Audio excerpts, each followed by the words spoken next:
भगवान को मेहमान बनाकर किया गया सेवा सत्कार। हर्षोल्लास के साथ मनाया गया डोल ग्यारस का पर्व।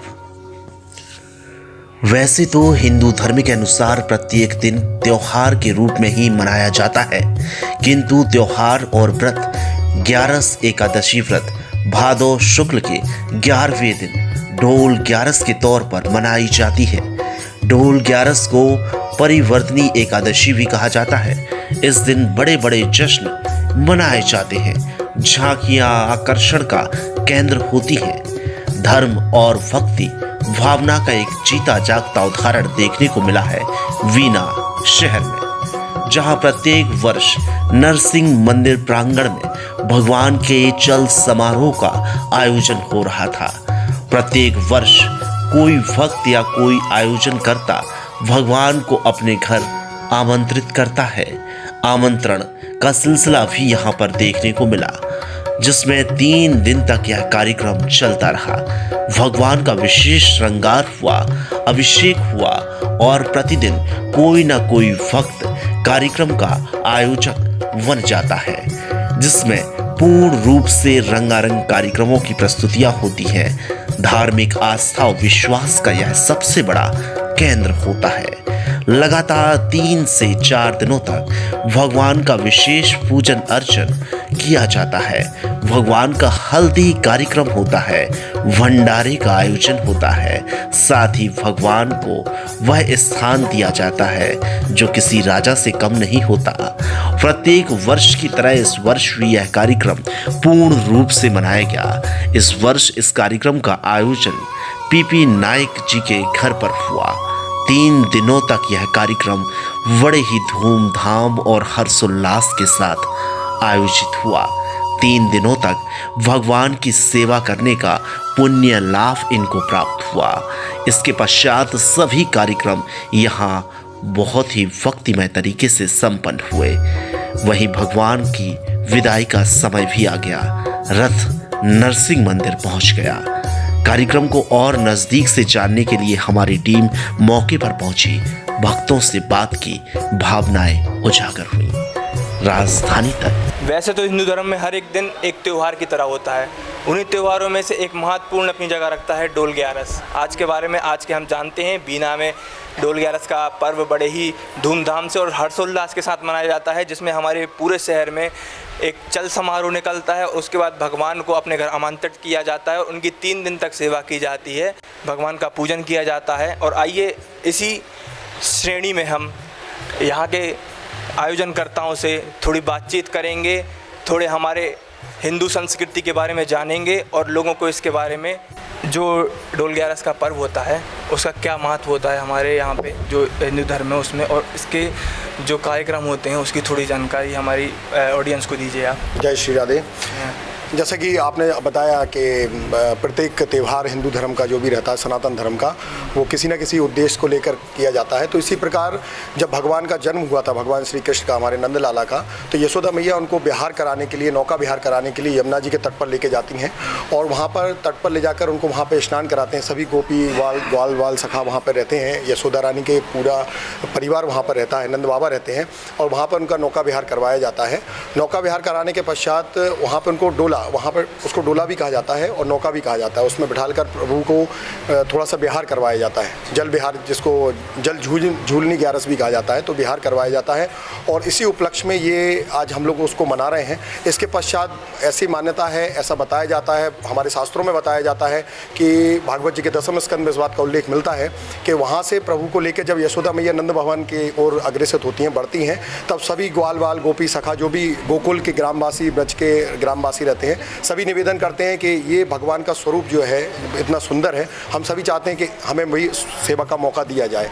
तो सभी अपने अपने घर में प्रभु को लेके जाते हैं और इसी प्रकार वो मान्यता आज भी चली आ रही है कि भगवान को जब मंदिर से निकाला जाता है, जल विहार करवाया जाता है, तो वही डोला के लिए हम लोग आमंत्रित करते हैं फिर अपने घर में, जैसा कि गोकुल में ब्रजवासियों ने किया था।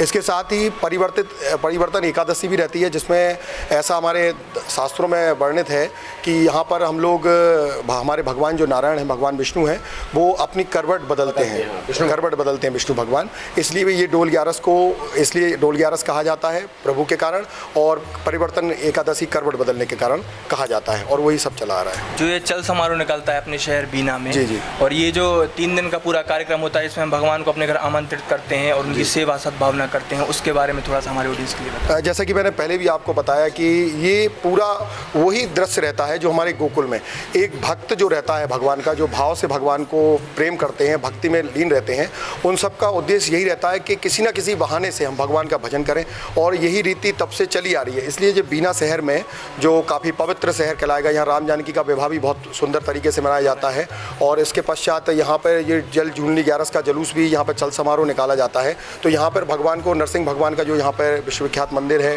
राम जानकी का मंदिर है, इन दोनों ही जगह से डोले निकाले जाते हैं भगवान को, उनको जल विहार करवाने के लिए निकाला जाता है। उनके भक्त उनको लेके जाते हैं, और फिर उसके बाद जो भी भगवान को आमंत्रित करता है अपने घर की ओर मंदिर में पहले ही जाकर, तो उसको आमंत्रित करने के पश्चात भगवान उसी के घर में विराजते हैं और उनकी सेवा लेते हैं, और भक्त पूरे आनंद के साथ जगराता करते हैं, भगवान का कृष्णमय रहते हैं, परम वैष्णव धर्म का पालन करते हैं भंडारे वगैरह के साथ। आज शाम को फिर भगवान तीसरे दिन वापस अपने मंदिर चले जाते हैं। जी।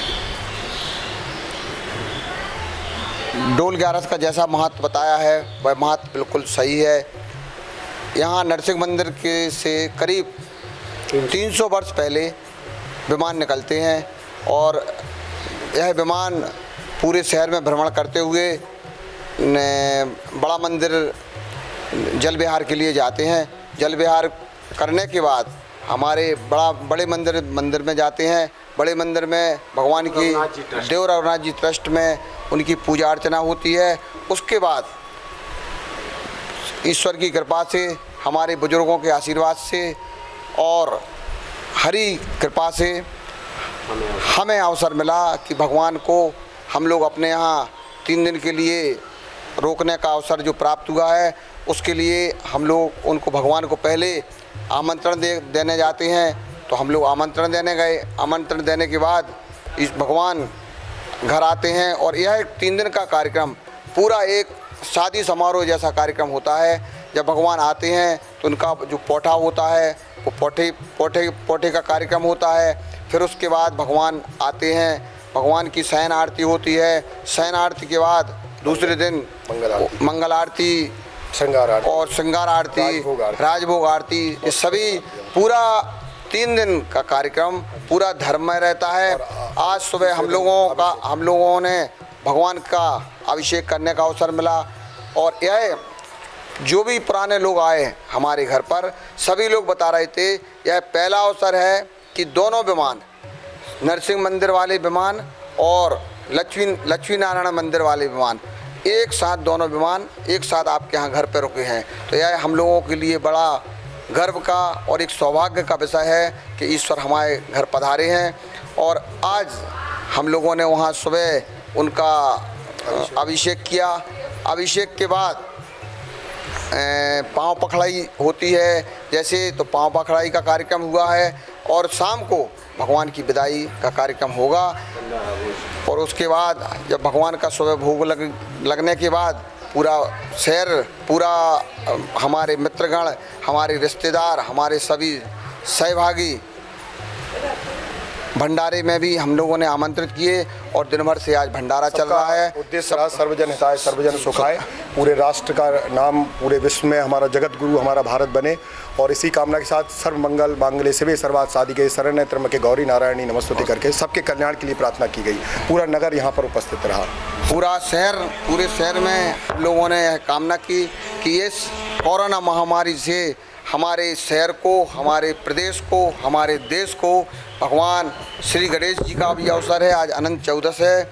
इस अवसर पर और भगवान से भी हम लोगों ने यही प्रार्थना की कि इस महामारी से हमारे पूरे देश को मुक्ति मिले, ऐसी हम लोगों ने कामना की है। इसी मंगल कामना के साथ भगवान को हम लोग विदा करेंगे और उस विदाई में हम लोग ये चाहेंगे कि अगला जो ढोल 11 आए पर एक पूरे शहर में, पूरे देश में, पूरे प्रदेश में एक सुखहाली का माहौल लेके आए, सभी को स्वस्थ रखे ईश्वर।